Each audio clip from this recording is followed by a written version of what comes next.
그래, 그럼 큐티에 할렐루야. 사랑하는 중고등부 친구들, 오늘도 극큐에 오신 여러분들을 환영하고 축복합니다. 오늘은 사사기 말씀, 우리 기대하는 마음으로 함께 기도하고 시작하겠습니다. 사랑의 하나님, 감사합니다. 오늘도 말씀 앞에 서게 하심에 감사드립니다. 하나님, 말씀 중에 은혜 주시고 또 살아낼 수 있는 은혜와 용기도 더하여 주시옵소서. 예수님의 이름으로 기도드립니다. 아멘.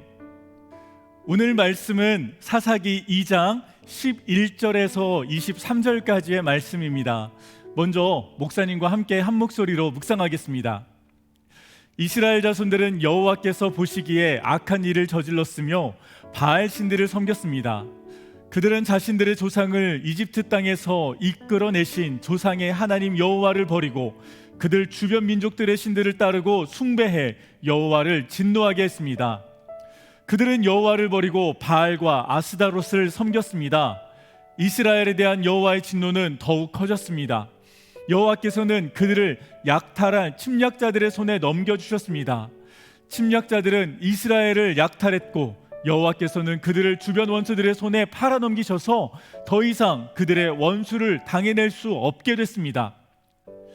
이스라엘이 싸우러 나갈 때면 여호와께서는 그들에게 말씀하시고 맹세하신 대로 여호와의 손으로 그들에게 재앙을 내리셨습니다.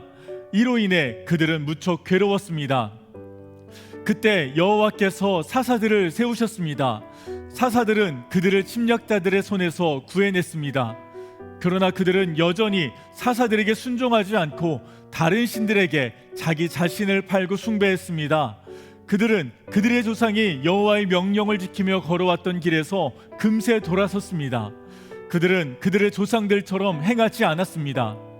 여호와께서 그들을 위해 사사들을 세우셨을 때 여호와께서는 사사와 함께 하실 뿐만 아니라 사사가 살아있는 동안에 그들의 원수들의 손에서 이스라엘 자손들을 구해주셨습니다. 이는 그들을 억압하고 핍박하는 사람들 밑에서 신음하는 이스라엘 자손을 여호와께서 불쌍히 여기셨기 때문입니다.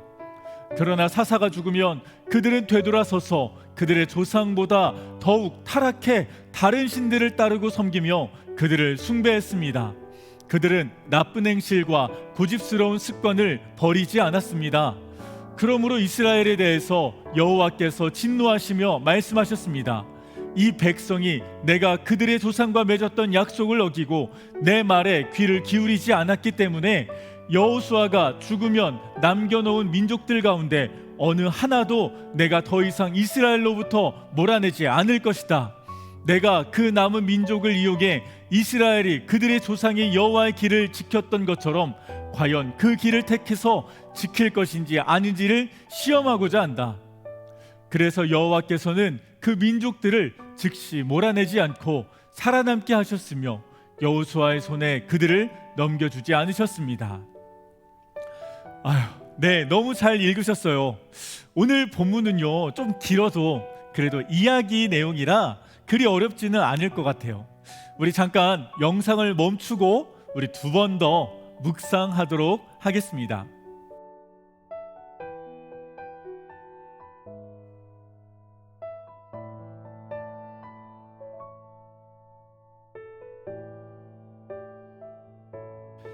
네, 우리는 오늘 사사기를 묵상했습니다. 사사기는 판관기라고도 합니다. 이 재판관들을 의미하죠. 즉 가나안 땅에 들어간 후에 이 모세와 여호수아를 잃은 이 이스라엘 백성들의 여러 가지 문제들을 판결해 주던 그러한 자들이 바로 사사였습니다. 하지만 사사는 꼭 이런 재판뿐 아니라 나라의 위기, 어려움 앞에 용맹한 장수, 대장이 되기도 했던 그런 지도자들을 의미합니다. 사사기에는 총 12명의 사사가 등장하는데 동일한 내용들이 반복되는데요. 그것은 바로 이 죄의 굴레입니다. 이스라엘 백성들은 하나님의 은혜로 가나안 땅에 들어와 이 풍요와 이 평안을 누리게 되죠. 그러자 그들은 금세 하나님을 외면하고 우상을 섬기는 죄를 짓게 됩니다. 하나님은 그러한 그들을 이 주변 국가들을 통해서 공격하시고 치시면서 고난을 당하게 하시고요. 그런 고통 가운데 결국 그들은 정신을 차리고 다시 하나님께 돌아와 부르짖고 회개하며 간구하게 됩니다. 그 신음소리를 들으시는 우리 하나님은 사사를 보내주시고 그들에게 구원을 허락하십니다. 그런데요, 여기까지면 얼마나 아름다울까요? 그들은 다시 평안을 되찾게 되자 또다시 죄를 짓게 됩니다. 우상을 찾게 되죠. 그러면 다시 또 고난을 겪게 되고요. 그 고난 가운데 또 회개하고 주님을 찾으면 하나님은 사사를 통해 또다시 구원을 베풀어 주십니다. 사사기에는요, 무려 이러한 반복들이 7번이나 되풀이되고 있죠. 그리고 오늘도 이러한 죄의 반복, 죄의 굴레의 이야기입니다. 오늘 말씀에서도 이스라엘 백성들이 여호와께서 보시기에 악을 저지르고 맙니다. 그들이 저지른 악이란 여호와 하나님을 버리고 이 주변 민족들의 신, 이 풍요와 다산을 준다는 바알과 아스다롯을 섬긴 것입니다. 하나님이 가장 싫어하시는 그 우상 숭배, 이들은 이러한 죄를 계속해서 짓고 만 것이죠. 그러자 여호와의 진노는 더욱 커졌습니다. 그들을 침략자들의 손에 넘기신 것입니다. 하나님께서 팔아 넘기신 것이기에 그들은 그 침략자들, 원수들을 당해낼 수가 없었습니다. 그런데 그들이 괴로워하자 여호와께서는 사사들을 세워주시고 그들을 침략자들의 손에서 또다시 구원해내십니다. 이는 신음하는 이스라엘 자손을 여호와께서 불쌍히 여기셨기 때문이죠. 그러나 사사가 죽으면 그들은 되돌아서서 그들의 조상보다 더욱 타락해 다른 신들을 따르고 섬기며 또 그들을 숭배했습니다. 나쁜 행실과 고집스러운 습관을 버리지 못한 것입니다. 이들을 어떻게 하면 좋을까요? 하지만 하나님은 이스라엘 백성들을 사랑하셨기에 그들을 내버려 두지 않으셨습니다.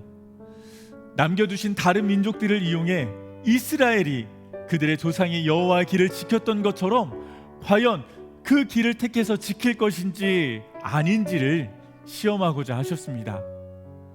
그렇게 그들을 버려두지 않으시고 계속해서 훈련시키시는 것, 이것이 우리 하나님의 은혜인 줄 믿습니다. 할렐루야! 오늘 말씀을 통해 보여주신 하나님은 어떤 하나님이신가요? 하나님은 우리와 함께 하시길 원하시는 분이십니다. 다른 우상을 바라보지 못하게 하시고 우리의 신음소리를 외면하지 않으시고 또다시 반복되는 죄 가운데에서도 우리를 구원하여 주시는 분이십니다. 그렇다면 우리는 어떻게 살아야 할까요? 우리는 우리에게 풍요를 준다는 그 바알과 아스다롯 같은 저 세상의 우상을 바라보지 않아야 합니다. 오직 여호와 하나님만 바라봐야 하죠. 그들이 우리에게 아무리 풍요를 주는 것 같아도 이 세상 만물의 주관자는 오직 하나님 한 분뿐입니다. 그래서 우리는 하나님과 함께 거하고 하나님만 사랑하는 자가 되어야 합니다.